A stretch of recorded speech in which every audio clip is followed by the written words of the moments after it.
So for a computer to work out its way through a network, it has to follow some rules.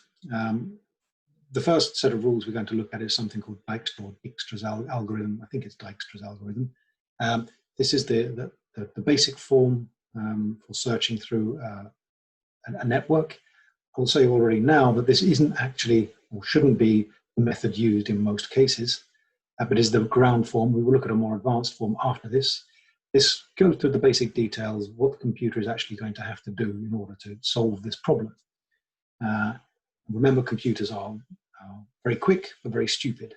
So every step needs to be very simple for it to perform this calculation, but it will perform many different steps. So let's look at what's happening here. We want to go from alpha to omega here. So this is our start point, and this is our end point. And these numbers along these lines represent the cost of moving between each individual node. So from alpha to B costs 1, from B to F costs 3. And we can, by eye, look at this route and go, well, we should probably go that way. That seems to be the quickest, cheapest route. This is a very small network. It's easy for us to do that. But how does the computer work that out? How does the computer do that job that took us a fraction of a second to do? How does the computer do it? So we start off by arranging, let's say, a stack of cards. We'll regard these as a stack of cards, and each node in our network gets a card. It looks like this. And in the middle box on each card is the name of the node. These are the nodes in our network. To the left is the name of the node that gets us to this node the quickest. So there isn't anything for alpha because that's where we're beginning. And to the right of this is the cost of getting there. And because it hasn't cost us anything to start, because we're at the beginning, the cost is 0. So when we are standing at alpha, we look around us, and which nodes are we connected to? Well, we are connected to A, which costs us 4. We're connected to B, which costs us 1. And we're connected to C, which costs us 3. And here we have a massive other cards that are ready for us to pick up and use later on. At the moment, the cost of getting there is infinite. We don't know how much it's going to cost. It's not free. It's some number, a very, very large number. We say infinity. And we don't know how we're going to get there. But for each of these, to get to A, we come from alpha, and it costs us 4. To get to B, we come from alpha, and it costs us 1. To get to C, we come from alpha, and it costs us 3. That is, so far, the analysis that we have done. And we need to reorder these cards in our list. At the moment, we just took them out in the order in which they appeared. We reordered them so that the least cost is highest up in our stack here. And then increasing cost down here. And as you see, the cost increases to infinity very rapidly here because we don't know how much it's going to cost. It's just very, very expensive. So we perform that step. So we've moved reordered the stack. Now we're going to move this top card out of the way. We're now done with that card. And we're going to move the stack up and start focusing on B. That's our next node because that had the lowest cost of these. And from B, what can we see? Well, we can also see F from B. We can see A, and we can see alpha, and we can see F. We can't get anywhere else. C is still here because we've done some calculation. It's still involved, as is everything else. But now we need to do a new calculation. We're standing at B.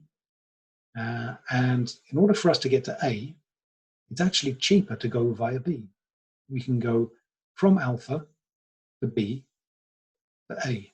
And it will cost us 1 plus 2 is equal to 3. So it's no longer the quickest route or the cheapest route to go directly from alpha to A. It's actually more efficient for us to go via B to get to A. So therefore we change this here to a B. It used to be alpha, now it's a B, and we've reduced the cost. The cost has come down from 4 to 3. F has received a cost. It now costs 4 to get to F instead of infinity. And we get to F from B. B is the previous point that we were at before we got to F. So from this, we go to F, and it will have cost us 4 to get there. That's, I think, relatively simple. So now we need to reorder There's no point in reordering here. There's no difference between 3 and 3. They are equal, so the C stays at the top. And then we shuffle everything up. And from C, we can see G. And G at the moment has a cost of infinity because we haven't worked out how much it costs. So let's just analyze this. We change the cost for G to 5 because in order to get to G, we pay the price of moving from alpha to C, which is 3, plus another 2, which gets us to G. And we get to G from C at a cost of 5 in total. So we got to G from C. This hasn't affected anything else because from C we cannot see F, we cannot see A either. So there's been no change at all on either of these, but we now have a value for G, which is perhaps a good thing. Reorder the stack so they're in the right order. They are now in the right order. And then we start moving that card out of the way and moving up. So we move A into focus. And we're now standing at A. What else do we see? We see E. Yep, that's moved in now. And when we stand at A, we start looking around. How much does it cost us to get to B? Well, it costs 4 plus 2, that's 6. Well, that's not easier. We don't need to worry about that. We've already got to B. It's gone. It's out of the stack. It's moved in up here somewhere. So we're done with it. That cost is irrelevant. To F, well, let's have a look. No, for us to get to F, we can't see it. What about G? Well, we can't see it. We can see E. So what is the cost of getting to E? It will be 4 plus 2, which should be 6 rather than 5. No, because we could get to A for a cost of 3. So A actually cost us 3 plus 2 is 5.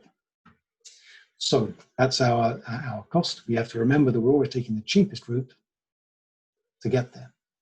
So that was our journey to get to E, and nothing else has changed.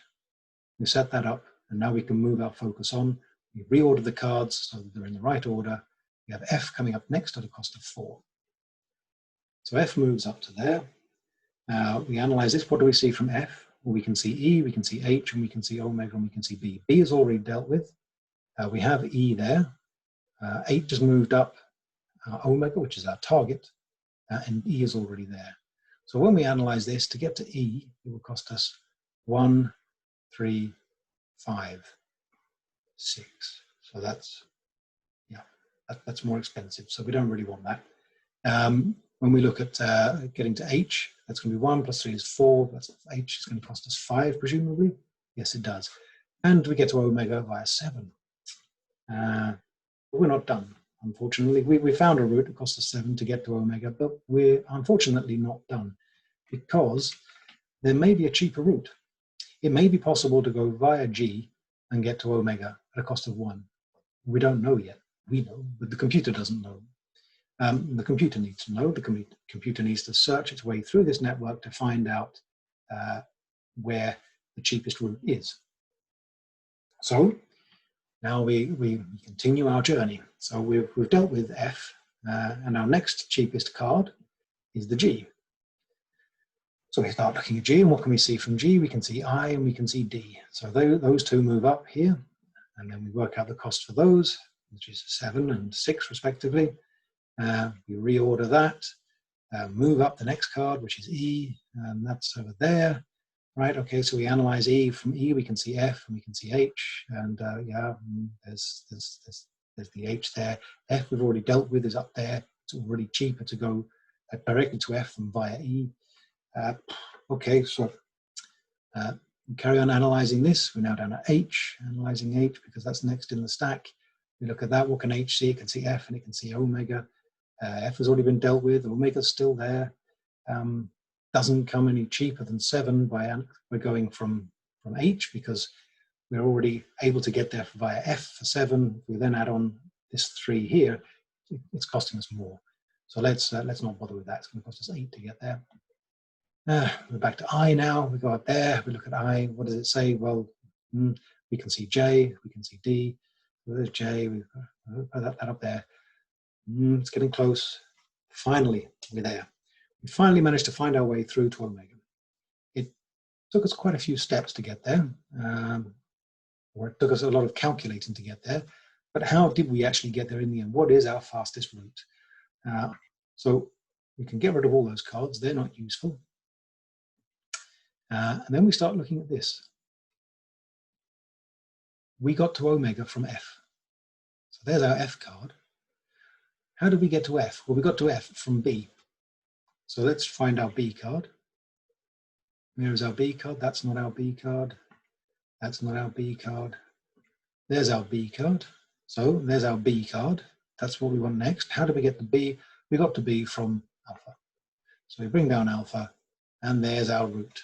So now we've found our way to get from alpha to omega is to go from alpha to B, from B to F, from F to omega. And that's exactly what we decided in the beginning. The computer found the right route. It found it first by going via many, many other nodes. And as I said, this is perhaps not the most efficient algorithm to use, but it is the basic, the foundation of others. We will soon look at a more efficient version of this.